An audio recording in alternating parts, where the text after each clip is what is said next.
السلام علیکم ورحمۃ اللہ وبرکاتہ. اٹس می نازش مہر. کیسے ہیں آپ لوگ سب؟ اللہ پاک آپ کو صحت اور تندرستی اور ایمان کی بہترین حالت دے اور ہر آنے والی شر کو آج کے لیے خیر میں بدل دے. آپ صلی اللہ علیہ وآلہ وسلم نے فرمایا کہ میں کیا تمہیں کوئی ایسا دجال سے بھی زیادہ خوفناک کوئی چیز نہ بتاؤں؟ تو راوی کہتے ہیں کہ ہم نے کہا جی بتائیے. تو آپ نے فرمایا کہ چھپا ہوا شرک.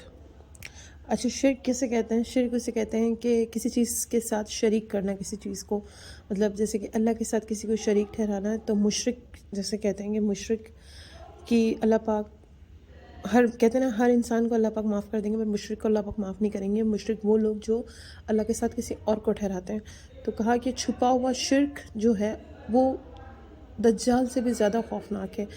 تو کہا کہ چھپا ہوا شرک کیسے؟ جیسے کہا کہ بعض جب ہم نماز پڑھتے ہیں تو ہمیں جیسے کہ ایسا لگتا ہے کہ جیسے ہمارے پاس کوئی کھڑا ہوا ہے یا کوئی سڈن ہمارے سامنے آ جاتا ہے، تو ہم اپنی نماز کو اور زیادہ خوبصورت بنا کے پیش کرتے ہیں سامنے والے کو دکھانے کے لیے، اور لمبی نماز کر لیتے ہیں تاکہ ہم اس کے سامنے نیک اور پارسا ثابت ہو جائیں. تو آپ صلی اللہ علیہ وآلہ وسلم نے اس سے منع فرمایا کیونکہ یہ چھپا ہوا شرک ہے. سامنے والے کو خوش کرنے کے لیے، سامنے والے کو ہماری بڑھائی دکھانے کے لیے، سامنے والے کو یہ بتانے کے لیے کہ دیکھیں ہم نماز اور عبادات وغیرہ کرتے ہیں. حالانکہ کہا گیا ہے کہ انسان کو عبادت ایسے کمرے میں کرنی چاہیے جو اپنے گھر کا سب سے اندر والا حصہ ہو.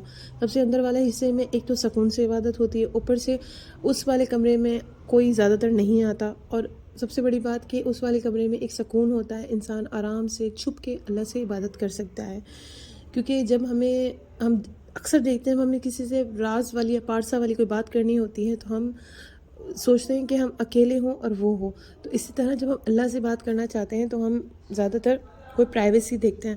تو ہمیشہ ہمیں ایسی جگہ عبادت کرنی چاہیے جو پرائیویسی والی جگہ ہو، گھر کے جو سب سے اندرونی کمرہ ہو، ہمیں وہاں عبادت کرنی چاہیے.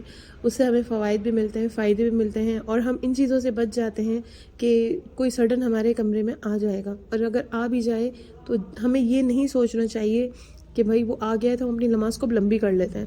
فرسٹ آف آل تو ہمیں نماز بھی ایسے ہی پڑھنی چاہیے کہ ہمیں جس نے بلایا ہے، اللہ پاک جس نے ہمیں کال آؤٹ کیا ہے، جس نے ہمیں نماز کے لیے یہاں کھڑا کیا ہے، اس کے سامنے ہمیں بالکل ایک دم رسپیکٹ سے کھڑا ہونا ہے اور ایک دم صحیح طریقے سے کھڑا ہونا ہے، ہاتھ وغیرہ باندھ کے آرام سے بالکل اس طرح کھڑا ہونا ہے کہ اگر ہم کسی منسٹر کے سامنے اگر اپنی کوئی اپیل پیش کرنے جا رہے ہیں، کوئی اپنی ریکویسٹ اس کے سامنے رکھنے جا رہے ہیں، تو کہ اگر ہم اس طرح کبھی ہاتھ وہاں مار رہے ہیں، کبھی وہاں مار رہے ہیں، کبھی آنکھوں کو اوپر کر رہے ہیں، کبھی آنکھوں کو وہاں کر رہے ہیں.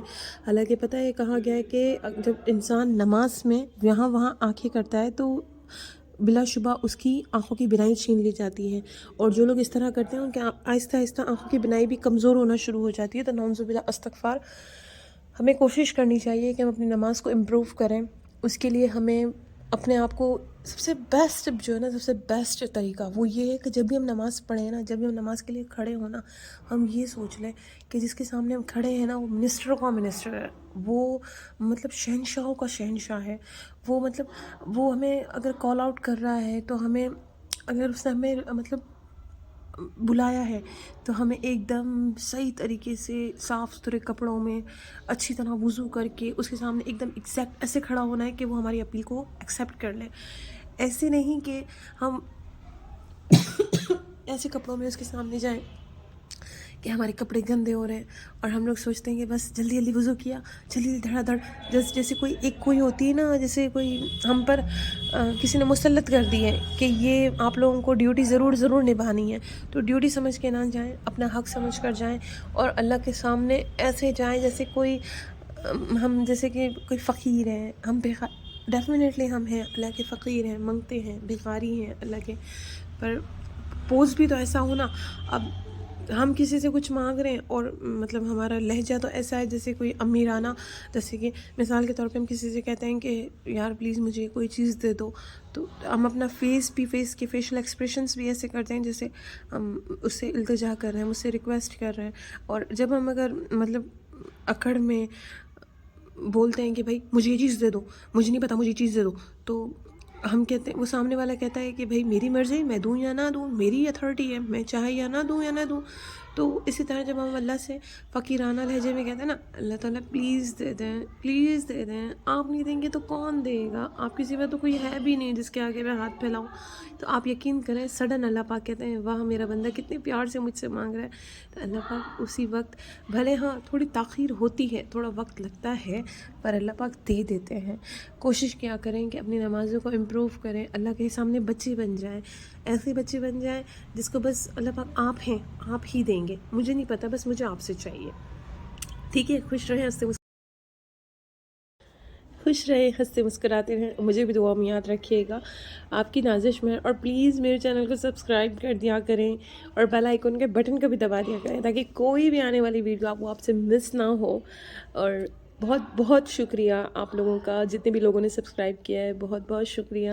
آپ کو میری کوئی بھی بات اگر اچھی لگی ہو تو پلیز کمنٹ میں ضرور لائک کیجئے گا اور مجھے کمنٹ میں بتائیے گا کہ آپ کو میری ویڈیو کیسی لگی ہے۔ پلیز لائک اینڈ شیئر ضرور کیا کریں اور سبسکرائب کا بٹن بھی پلیز دبا دیا کریں۔ اللہ حافظ، فی امان اللہ، آپ کی نازش میں ہے، مجھے بھی دعاؤں میں یاد رکھیے گا، آپ کی دعاؤں کی مجھے اور میری فیملی کو اشد ضرورت ہے۔ میرے ایمان کے لیے اللہ پاک ہمیں نیک ہدایت دے، مجھے آپ سب کو نیک ہدایت دے، اس کے لیے آپ دعا کیجیے گا، میرے لیے، میری فیملی کے لیے، میرے تمام اہل خانہ کے لیے، اور ہنستے مسکراتے رہیے گا۔ اللہ حافظ، نازش مہر، فی امان اللہ، سبسکرائب ضرور کیجیے گا۔